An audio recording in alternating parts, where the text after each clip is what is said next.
Good morning, everyone. Good morning, Imit sir. Good morning, Pankaj. Yes, sir. We'll start with the VCM. So on this Sunday morning, I would like to thank everyone for joining us today, and also Jimit sir for accepting our invitation and sharing knowledge on GST departmental audit. Before beginning with the VCM, I would like to give a short introduction for Jimit sir. Jimit sir is a senior manager with the tax and regulatory service team in PwC, and he's a chartered accountant and a lawyer by qualification. Mr. Jimit sir has experience of more than 9 years in advisory uh, services with Indian and multinational companies in the area of GST, VAT, service tax, excise duty, customs duty, and foreign trade policy. He has been involved in various GST implementation transition projects for Indian banks, multinational FMCG, gems and jewelry sector in India. He is also involved in indirect tax advisory and compliance assignments for both multinational as well as Indian companies. Sir also advises companies on business restructuring, SOPs, and due diligence in relation to indirect taxes. Uh, the as far as the relevant project experiences are concerned, some of the key assignments under GST transition project for third largest Indian bank, largest scheduled cooperative bank, FMCG companies, advisory, compliance, and litigation support to various Indian and multinational banks. He also serves clients on multinational and domestic level across industries, including financial service, consumer retail, and food processing. So, with this short and great achievements for Jimit sir, I would request Jimit sir to start the weekend.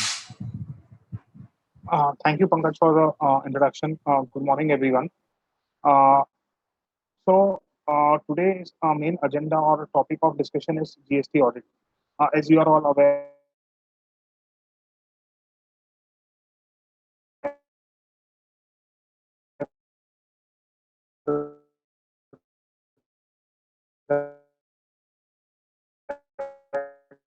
GST was implemented way back in 2017.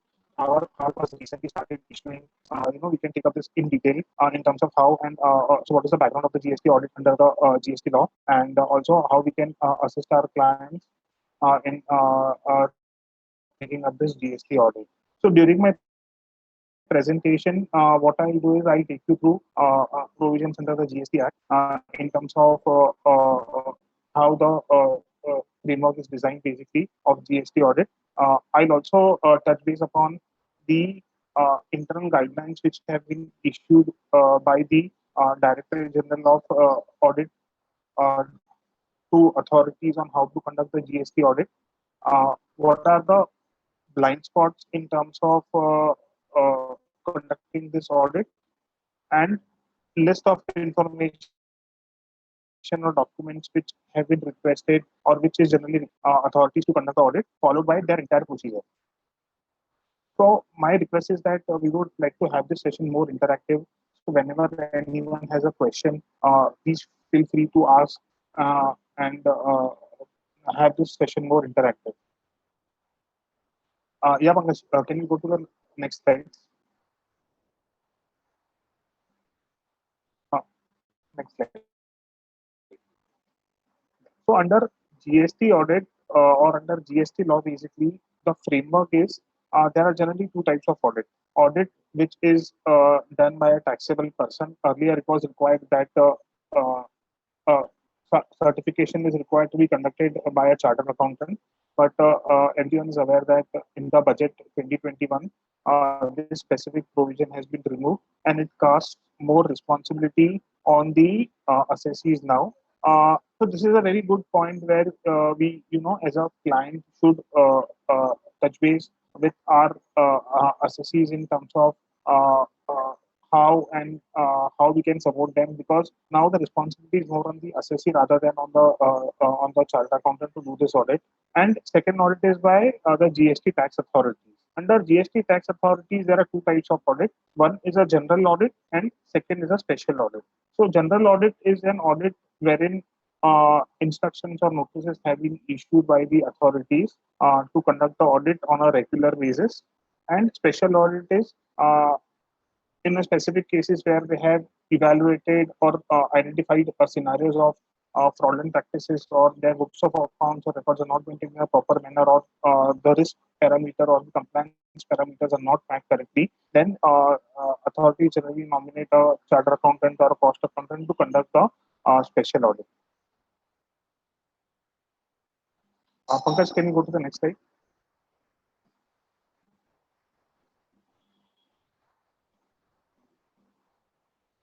So in the entire framework, when we do a GST audit, the coverage is mainly from the perspective of understanding not only how the returns are filed or how the compliances have been undertaken by the authorities, but in the subsequent slides, I'll take you through processes which are followed by the authorities, the instructions which they have been issued on the manner to conduct the audit in detail.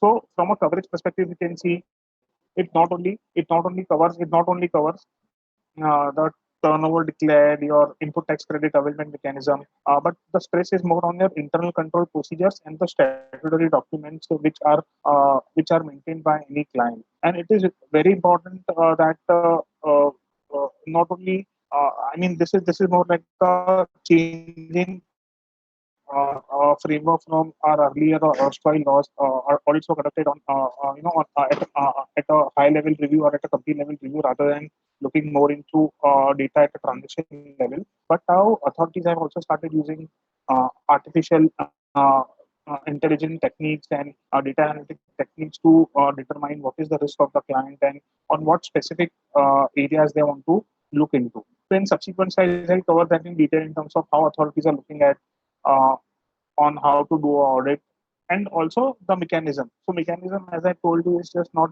reviewing your GST records. They are even going beyond GST records. They are looking into your income tax records. They are looking into your company records. There is a lot of exchange of information between GST authorities as well as customs authorities as well as income tax authorities, and issued under GST law, which is then used by even other authorities or vice versa. If notices have been issued under Income Tax Act or under Customs Act, the details or data points are used by the GST authorities, and they are using those methodology or mechanisms to ask relevant questions and request for relevant information to analyze whether GST has been properly discharged by the authorities or not. So I'll just pause here for a second if anyone has any questions here or any thoughts on it before I move to the subsequent slides.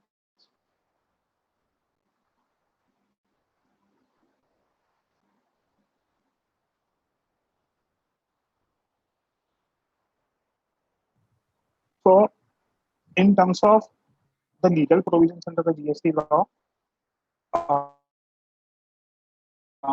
commissioner or any person who is authorized by the commissioner can issue the audit.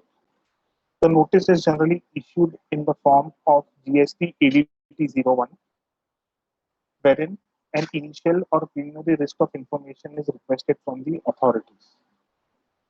Now, there are two ways of looking at it. Once the notice is issued, what happens is that there are two parts to it: the post facto activity after issuance of notice and the pre facto activity before issuance of notice.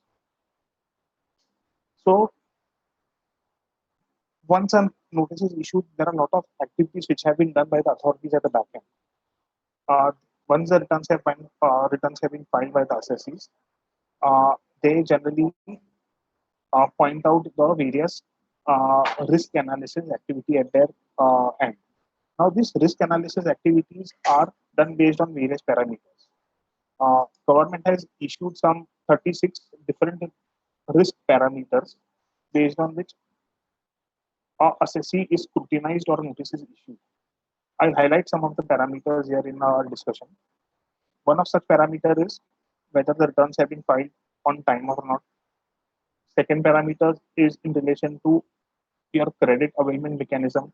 Are you availing credit on a random basis? Are you reconciling it with GSTR 2A? Are you matching it with GSTR 2A? is your credit existing more than what is reflected in GSTR 2B. Another parameter is in terms of your registration. So if an assessee has multiple registrations or pan-India registrations, then in such a case, the local level risk is also analyzed. For example, if a company which is situated or which has a head office in Maharashtra, in that case, the local level risk analysis is done in terms of what are the risks which are specifically prevailing if a company has offices in Maharashtra and they are operating in different states. They're matching with your financial returns, matching with your uh, scrutiny notices issued under Income Tax Act, your return of income tax which is filed. So these are some of the parameters based on which a risk assessment is done by the authority before a notice is issued to the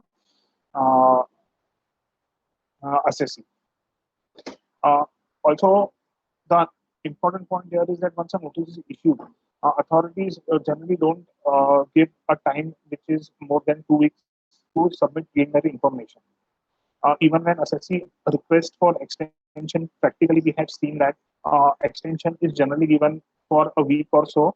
So total 2 to 3 weeks wherein assessee requires to submit preliminary information, or else because of the internal targets, the revenue pressures which the authorities have, they pass the order without listening to the authorities on an ex parte basis. This is the ground level reality which we have seen when scrutiny notices have been issued to the authorities. At this point in time, my understanding is that the GST notices have been issued, but no GST notice, no GST audit has been concluded by the authorities. It's an ongoing activity. But practical at practical level, at ground level, the instructions given to the superintendents or the joint commissioner is that I mean the time limit because the returns have been filed, the data has been already made available at the transaction level. The time limit should not be more than 2 to 3 weeks to conduct this audit. Also, in terms of timelines to close the audit, as per the law, the provisions the authorities have to close the audit within 3 months. An extension be an internal extension can be taken by the authorities with approval of joint commissioners based on a specific issue or challenge which they are facing to extend the time limit from 3 months to 6 months from the start of the notice or start of the audit or issuance of notice, whichever is earlier. So these are the provisions under Section 65 read with Rule 101 under GST law in terms of the issuance of notice and how the audit initiation activity happens. Now, once the audit is conducted or audit is in process, uh, officers are required to have a discussion of their preliminary findings with the assessees as soon as possible. And the time limit which they have mentioned is within 1 month of closure of audit, they need to communicate to the assessee what are the findings. The final findings are required to be communicated in GST ADT 02 form, and this communication also happens on the GST portal. Uh, we have not seen many cases where the notices have been physically issued. Everything is now managed on the GST portal.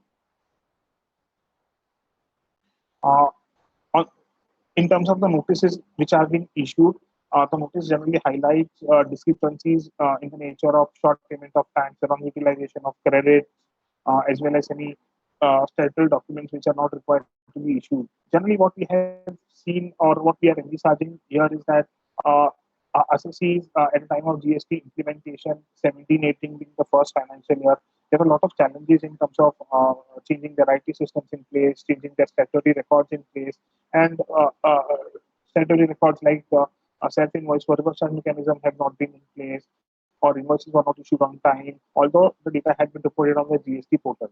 But now they are looking into these small aspects because the transaction level data is available with the authorities to check whether the compliance under the requisite rules have been made. Even issuance of debit notes or linkage of debit notes with the original invoices or credit notes have been undertaken in place. All these small issues have been examined by the authorities or are being examined by the authorities while conducting the GST audit.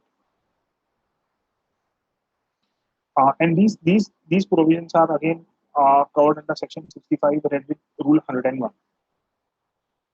As I told you that there is another provision or another section which speaks about special audit is covered under Section 66 read with Rule 102. So here, if any assistant commissioner, uh, based on their internal risk parameters and criteria, have uh, seen cases where there are a lot of tax evasion or wrong availment of credit, they may want to have a special audit conducted for a specific assessee by appointing a chartered accountant or a cost accountant. And the similar provisions are also there under the erstwhile service tax and the excise laws. But here the powers which are there under the GST law, and also if you can see the amendments which have made under section 151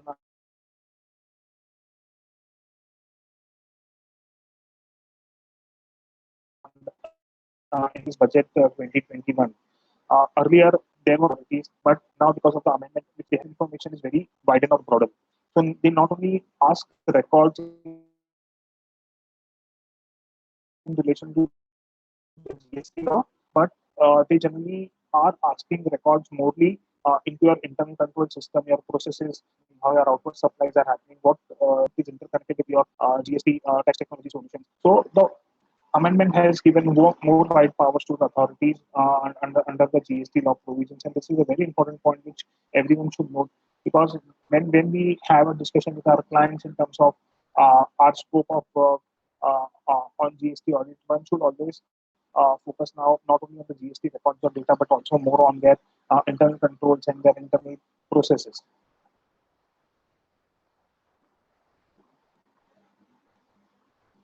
Any questions on this slide before I move to the next slide?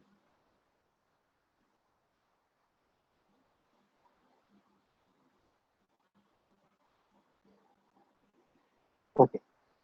So as I told you, once the audit has been concluded, as per section 73 and 74, read with rules 142, a recovery notice or a demand notice is required to be issued by the authorities. This notice is issued uh, to recover tax or if they have wrongly availed credit.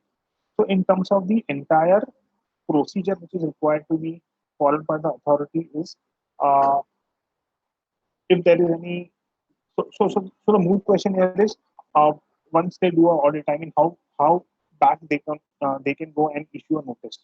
So let's say if the audit is been conducted for financial year 2021, then even in that case, if there is any fraud or any suppression or local information which has not been submitted, then they can go back up to 5 years.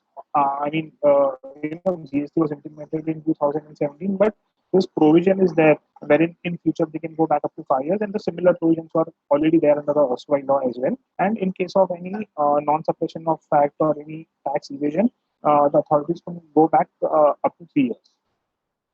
Now, once the audit is conducted, if the taxpayer chooses and agrees to pay the due, then the tax along with the interest and 15% penalty can be paid through GST DRC 03 before the service of the notice.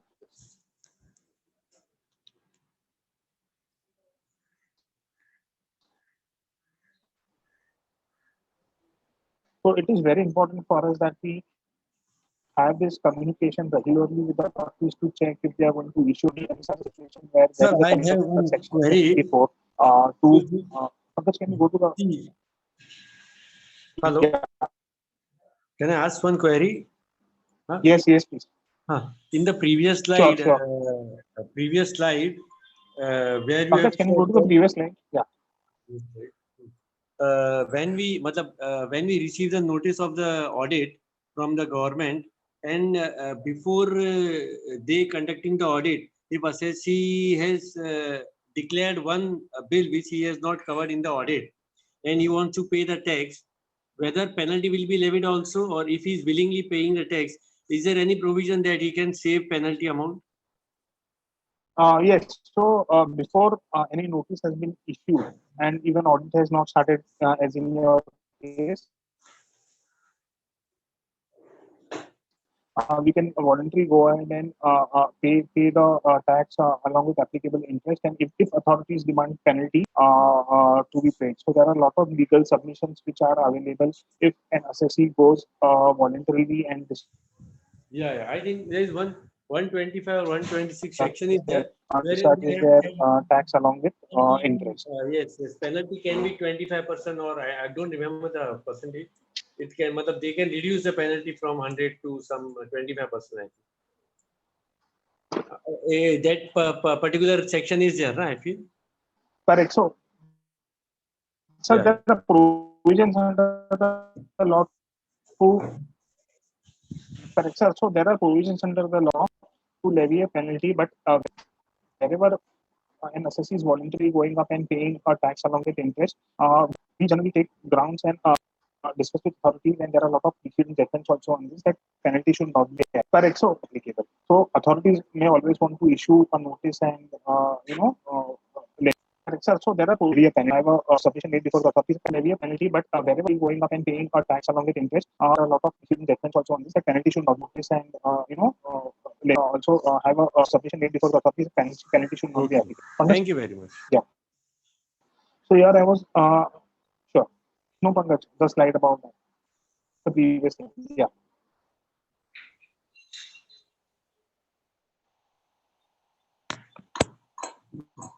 So here again, I was on this point where a notice has not been issued, and there are cases where the GST has been shortly paid, then one can agree to pay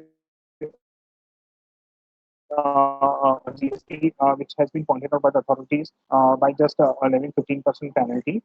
In case if a notice has been issued and assessed deposits increases from 15% to 25%. So these are two beneficial provisions of which one can use under the GST law. And in terms of how the audit will be configured is that once if there are any issues which have been pointed out by the authorities, and if assessee agrees and want to close the audit, one should go ahead and always request GST DRC 04 and 05 form for closure of it. So this is a very important point which we should keep in mind in terms of whenever we are doing any audits for our clients, that we obtain this DRC 04 and DRC 05 forms. If we don't agree with any discrepancies which we have found during the audit, and if we want to litigate it further, then our reply should be made in form GST DRC 06. So this is just like a show cause notice or a reply to a show cause notice or a legal submission that we do not agree with you in terms of your observations, and we have our tax positions taken that GST or credits which we have availed are correct. So we can file GST DR6 06 form.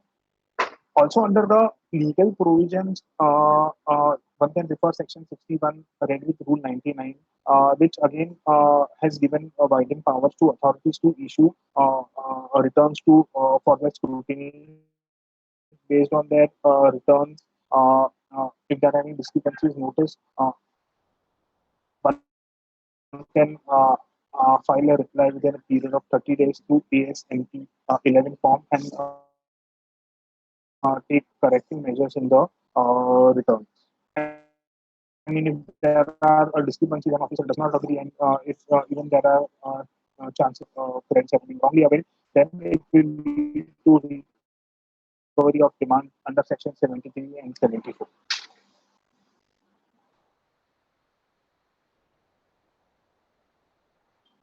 Yeah, Pankaj, can we go to the next slide? Any happy to address any questions if anyone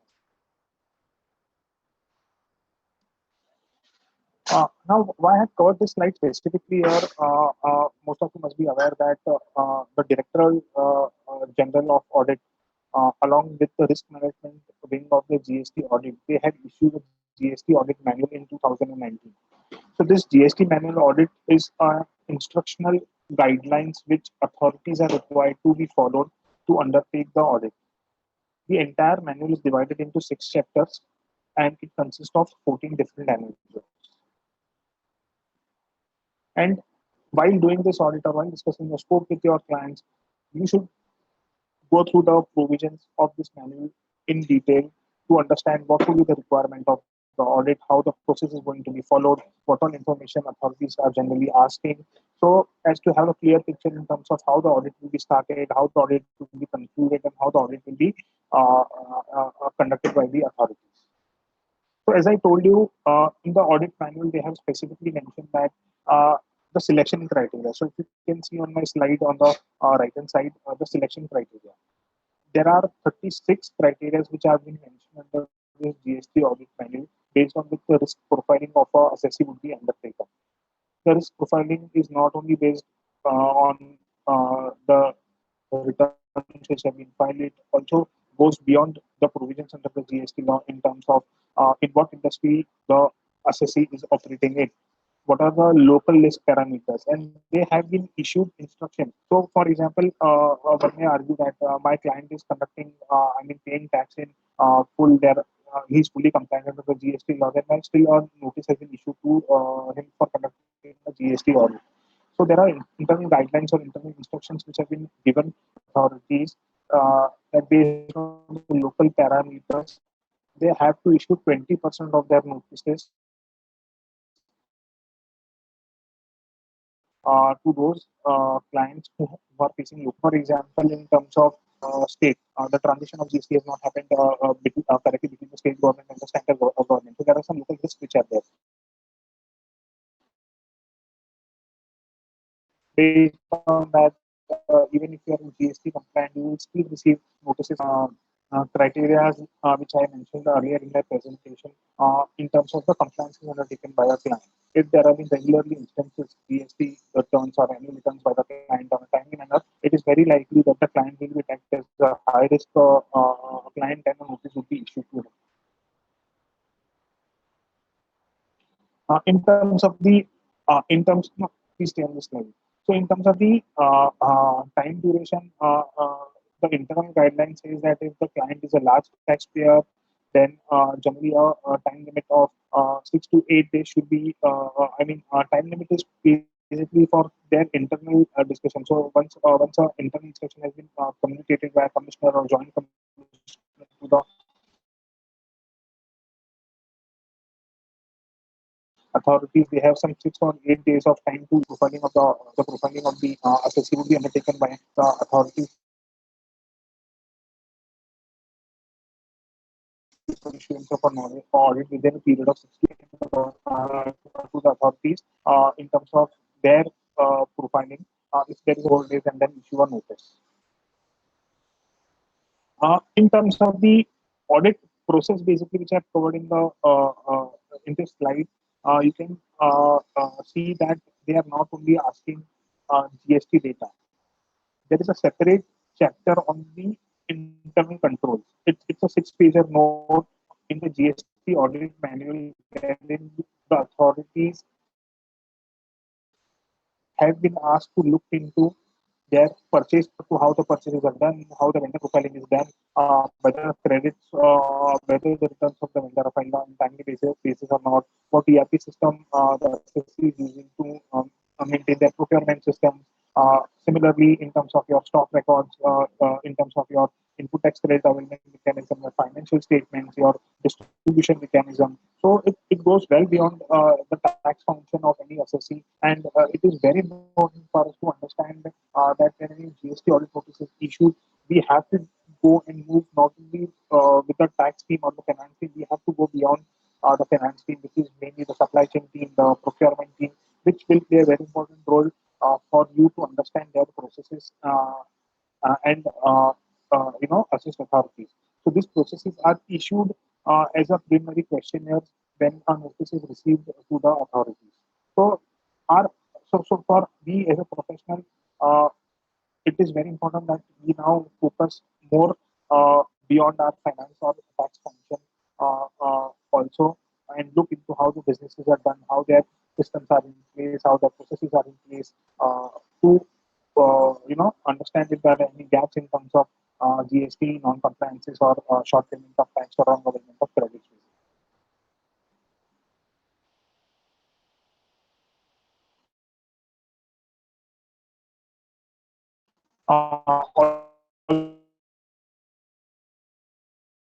Also, there are a lot of questions on that in terms of your suppliers and vendors. All such information have been basically asked. Yeah, let's see on the slide, on the previous slide. Yeah. all such informations have been asked by the authorities while conducting this GST audit. So it's a very detailed approach wherein and it's also paradigm shift.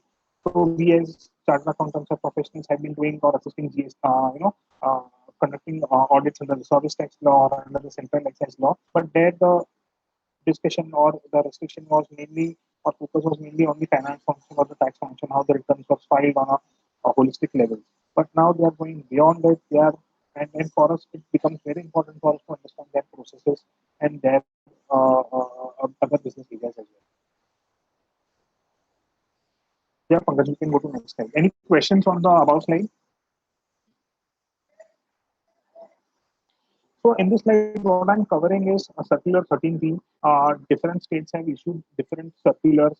The circular 13P has been issued by Maharashtra GST authorities in terms of their guidelines or the processes which are while conducting the GST audit. In this circular, what they have defined is what are the selection criteria each of the respective states are undertaking to analyze the risk of the auditor, what is the scope they are covering, what list of information they are asking, and they have gone beyond and also mentioned what are the rights of the assessees while conducting this GST audit. Similar guidelines have also been issued by different state authorities. A recent circular was issued under the Karnataka state by the Karnataka GST authorities. So these guidelines may vary from state to state, but more or less the principle which is drawn is that they're looking at your functions, they're looking at your processes, and they're going beyond the tax compliance activity which any assessee is doing right now. In this circular, specifically in the Maharashtra, what they are highlighting is they are analyzing the cases based on their compliance status, which is one of the key areas. Also, in terms of the credits. So, credits they are more focusing on GSTR 2A as well as GSTR 2B. They are checking for each and every month whether the credit which is available or stated in GSTR 2A or 2B is exceeding than what is available in the GSTR 3B returns taken by the SSE. If they find any discrepancy, it's a straight away the client is kept as a high risk client and notices are issued. Even recently, everyone would have read in newspaper, there was some 185 arrests totally made last year under the GST law for fraudulent availment of credit. So this is very important criteria even for the authorities to analyze and see if their credits have been wrongly taken by the authorities. Also, in terms of rights of the registered person, they have specifically mentioned that whenever any GST team is visiting your office, the authorities have the right to check their identity cards. They can seek a time of 15 weeks. And generally, at the ground level, as I told you, they are extending the timeline from 2 weeks to 3 weeks. And in terms of conducting the GST audit, they generally ask the assessees to nominate a representative from their company for them to coordinate and who would be like acting as stock for them to coordinate all the relevant information and submit the authorities to the department. So you'll see similar guidelines being issued in the different states for conducting the GST audit. Whenever we engage with our clients in doing the GST audit, we should always see the state-specific guidelines or notices which have also been issued along with the GST audit manual guidelines to collaborate that how far the authorities are going, what tools they are using to analyze the risk of the assessee, and what sort of information they are asking. In the subsequent slide, what I have covered is indicative list of documents which they require for GST audit. Whenever you receive any GST audit, so from a GST perspective, they are looking at your GST registration certificate, the copies of your annual returns, your monthly returns, your entire sales register, your purchase register, also your data points on statutory records. Here, it is very important that, as you are aware, that we have this concept of e-way bill and e-invoicing under the GST law. Now, what happens is that once we submit our sales register based on which the invoices are issued to our customers, they are now also looking at e-way bill and e-invoice, whether those are also issued or they are also in line with the invoices. If you find any discrepancies in that, then also they are issuing notices to levy penalty before the assesses that you are not compliant with the provisions under the GST law, there may not be any tax lapse by the assessee for non-payment of tax, but again, the stress is on the process. Whether our entire system is coordinated or processed in terms of whether the e-bills have been issued in a timely manner, or whether how many e-bills have been cancelled or have they been cancelled in a timely manner, or whether there has been any changes in the e-bill during the moment. So they go into all such scrutinies to analyze and understand what are the gaps in your processes, and if they find any gaps, they will first question you whether there was any wrong issuance of invoice, or they will map that against your movement of goods, basically against your invoicing details, and demand tax on it. But if we are able to justify and have a robust reconciliation process in place, then we will able to substantiate before the authorities that there are no tax lapse by assessee, but it is just a procedural lapse, and they generally levy a small penalty to address those procedural lapses. Second, in terms of input tax credit, beyond invoices, they are also going into your financial statements, your ERP systems. They are matching your credit balances as per your financial statements vis-a-vis your credit and cash ledger, which is available on the GST portal on a monthly basis. So they does not look only at the time of doing a GST audit, but they pick up a random date. They also tally your ledgers as per the financial statements on a particular date vis-a-vis your credit ledgers, which are available on the portal, whether you have discharged your GST liability via credit or cash in a correct manner. Because there are interest provisions in terms of wrong utilization or wrong government of credits to the extent of 24%. And there is a lot of pressure on the authorities now to recover GST, and they are using this all provisions and all powers to ensure that there is no lapse or gap in the tax. Also, from an input tax credit perspective, they are also checking whether your vendors have been filing returns in a corrective manner. Recently, they have also issued uh, a facility on the GST portal to check whether the vendors have filed returns or not, and also and they are also requesting to take a confirmation once the returns are filed, the vendors have deposited tax. Because lastly, what we had seen based on a discussion with authorities is that the vendors are filing returns on a timely basis, but they are not discharging tax to GST or PB, and the clients are availing credit. To curb this practice, it is very important for us to analyze these points and have these processes in place while doing the GST audit or discussion or scoping with the client. In terms of other records beyond GST law, one we are looking at the list of cancelled invoices, your invoicing pattern which the client has established in their ERP system. They are also looking into your 3CD form, 3CA form, your income tax returns, your 26AS forms. They are also looking into the FEMA data. They are also looking into any agreements which you have submitted before any authorities, maybe it's with income tax authorities or maybe under the transfer pricing law. They are looking into it and they are asking these information while conducting the GST audits. Also, in terms of any other miscellaneous incomes or expenses which they have earned and which has not been reflected or on the GST is not specifically applicable or is exempt in nature or exported out of India. So these are some list of preliminary information which they ask, and once you submit this information, the next step is they go into detail. They pick up specific issues based on their desk review. They generally point out specific cases. Like in one of the cases in our client, where the recent GST notice has been issued, they specifically have issued this notice only to check credits which they have availed on insurance products, basically, specifically in relation to insurance products for their employees, for their factory workers, like that. So the ask is also very specific because they have already done a desk review uh, in their end, and if we submit any information which is not correct, then we will have to justify and substantiate it before the authorities. This is the data which they have done. So it is just not that audit is commenced and concluded once we collate the information and submit to the authorities. It is very important for us to also understand from the perspective the data which is available with the GST authorities. Here also there is a major shift by because under the Australian law, the data or the returns which were filed on a were not filed on a transaction level, were filed at a consolidated level basis. So the authorities never had systems in place or records which were available at the transaction level, except for in some cases. But now under the GST law, since everything is reported at the transaction level, they are doing their analysis, they are doing their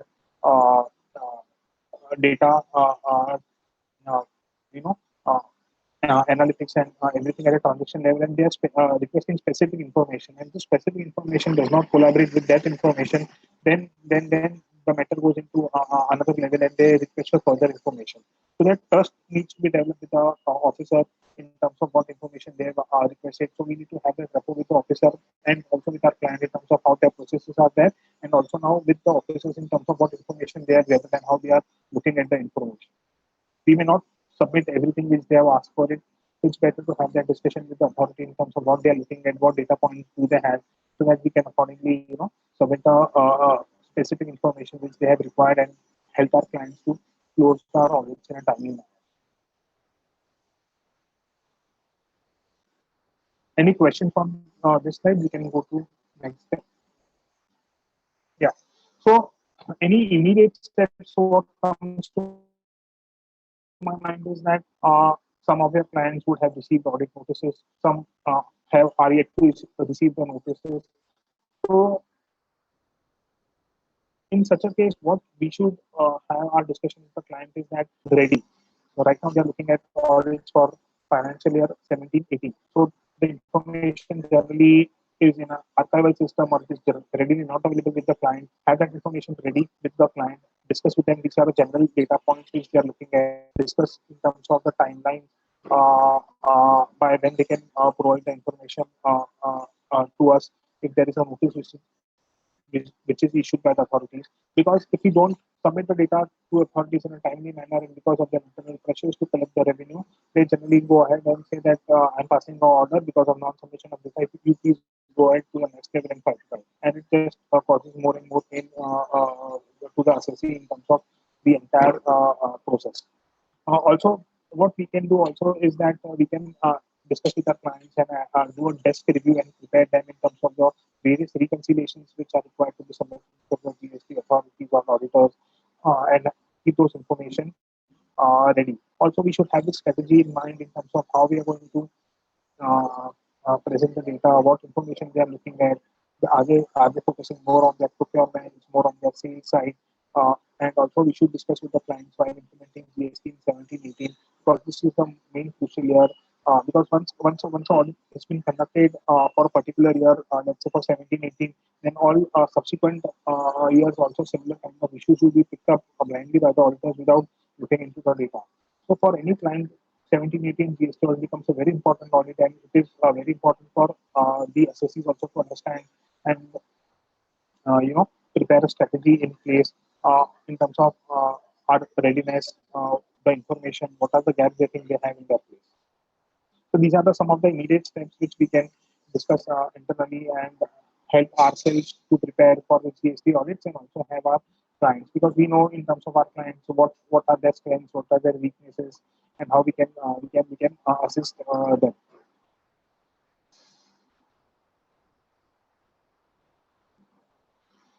So this is the last slide, and here why I have put the GST audit the unknown because, as I told you, authorities have not completed any GST audit at this point in time. They are in the process of doing it, and also because of this COVID situation, the time limit which is provided under the GST law has now been extended by the commissioners, and even clients are not operating from their offices at this point in time because it becomes difficult for them to submit the information also to the authorities, and hence we have not seen any closure of the GST audit at this point in time. But it's a very nation state. You will see that lot of GST closure audit notices will be issued, and they will move from 17-18 to subsequent years. Also, another important point is that in last 3.5 to 4 years since the GST has been implemented, a lot of advanced rulings has been passed by the authorities. If you go through all these advanced rulings are generally pro revenue to the authorities. So by conducting the GST audits, if authorities are going to use these advanced rulings against you, think that these are the precedents which are available before you, and based on the particular tax position which we have taken with our client for seeing that the GST is not applicable, we need to look into those tax positions, those advanced rulings, and have our legal submissions or update our clients that this is what the situation is. We may have to go ahead and fight it out at the next level. Also, if you read the newspaper, there are a lot of different approaches or I can say different challenges which are there in terms of how the entire functioning of GST audit is happening at the central level and at the state level. Because of our constitution, we have different governments at state level which they don't want to follow the approach which they want to set up at the central level. Still, they want to follow a traditional approach, or there is a limitation that the officers which are there conducting the GST audit, they have experience of conducting GST audit in a particular manner. And they are not following probably the guidelines which are issued by the authorities. So these are some challenges which you will face at the ground level while conducting the GST audit.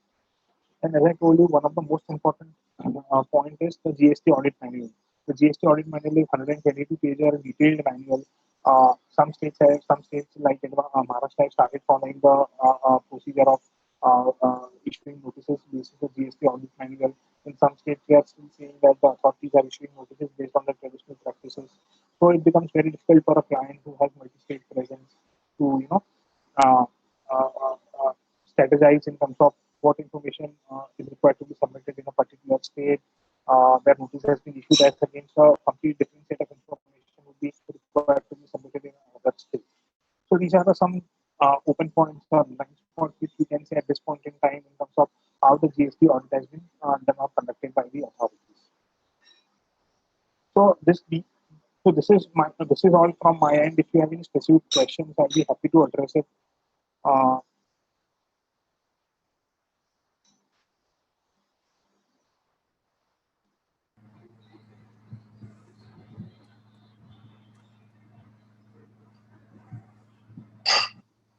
Any questions from the members, please?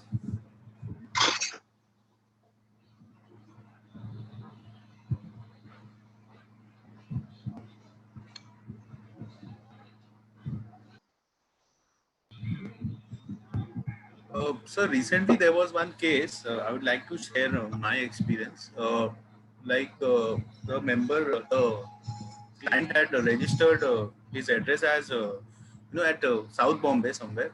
So the client had conducted a visit. The department had conducted a visit at the address. So they did not find a proper board of the trade name. Also, any GST number, nothing was mentioned over there, and the office was closed. So they immediately issued them a notice, show cause notice, wherein they asked for the correct address and also levied a penalty of 25,000.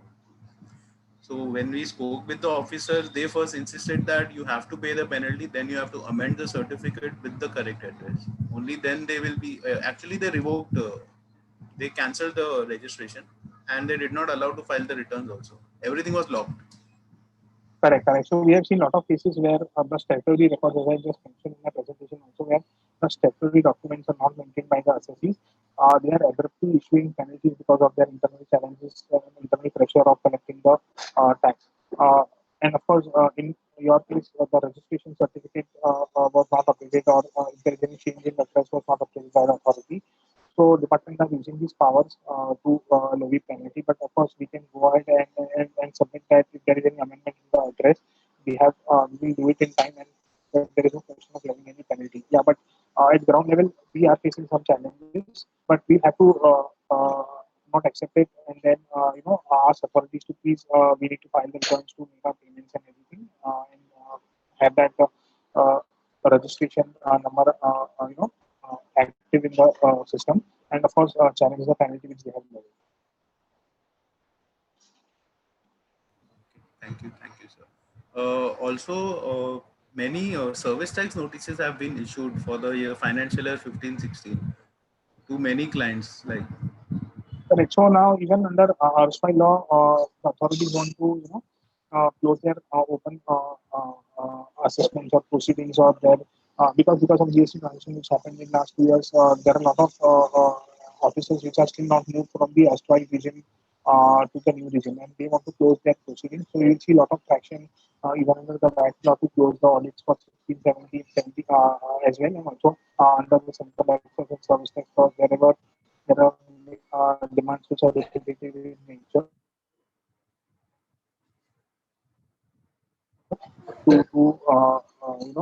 close the scrutiny and so that they can transfer the authorities from the erstwhile division to the GST department and down level on that as well.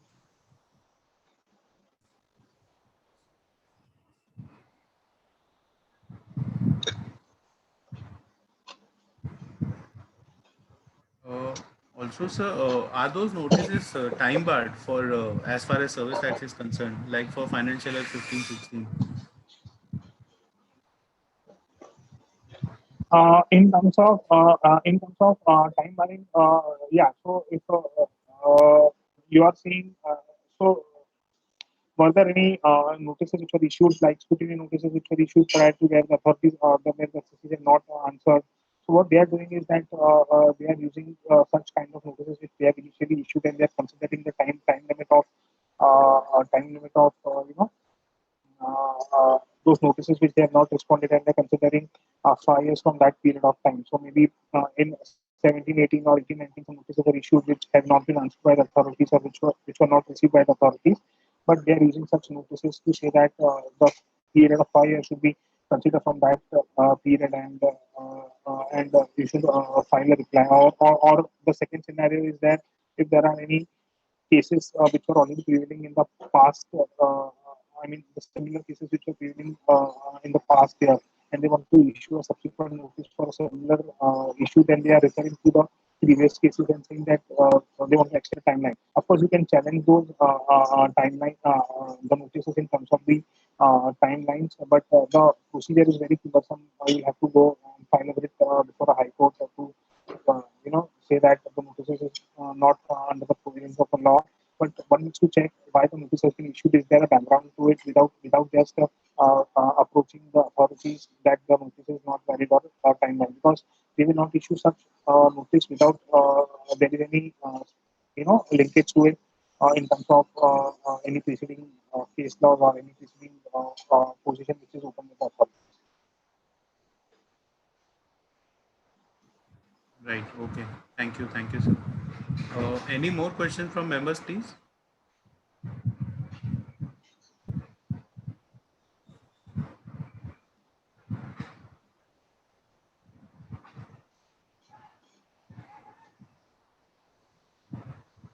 I guess no more questions. So then We'll conclude the meeting, sir. correct. We'll complete the meeting. Okay. I would like to thank all the members for the patient hearing. So, Vinod, sir, are you there? Hello. Yes, sir, Vinod, sir. Yeah. Yes, sir. So I would request you to please offer a vote of thanks for Jimit, sir, please, sir. Yeah. Thank you very much for a very nice presentation. And we all will agree that you have given us a very good details, insight in the topic. And it was a very nice presentation with interactive session. And we all enjoyed it. Thank you very much. Thanks for your presentation and good speech. Thank you. Thank you, sir, for having me at this esteemed forum to present before you in terms of the GST audit. Thank you very much. Yes, sir. Thank you. Thank you for sharing great knowledge, sir, with us, sir. We would definitely invite you when we start, a physical meeting as well. So looking Sure, forward sure, to meet you in person also, sir. Uh, sure. thank you all the members again. We will again plan more, sessions with Jimit, sir, so that we are totally good in a good way. We are updated with all the GST department's audit and all other compliances. So thank you once again, Jimit, sir, on behalf of Chembur Study Circle. Thank you. Thank you. Thank you, members. So we shall end the meeting. Thank you. Thank you. Yes. Thanks, Pankaj. Thank you, ma'am. Thank you, Shika, ma'am. Thank you. Shika Very ma'am nice is our deputy convener. Sorry, I missed out too. No problem, no problem. So, very nice presentation, sir. Very nice. you have given all the insights. Thank you. Thank you very much for accepting our invitation and giving this presentation to us. So thank you, Shika ma'am. Thank you, Shika ma'am, for the kind words. Thank you, Thank you, everyone. members. Yeah. Thank you, sir. Take Thank care, sir. you, Have a everyone. great Sunday, sir. Bye. Thank you. Thank you. Bye. Yeah.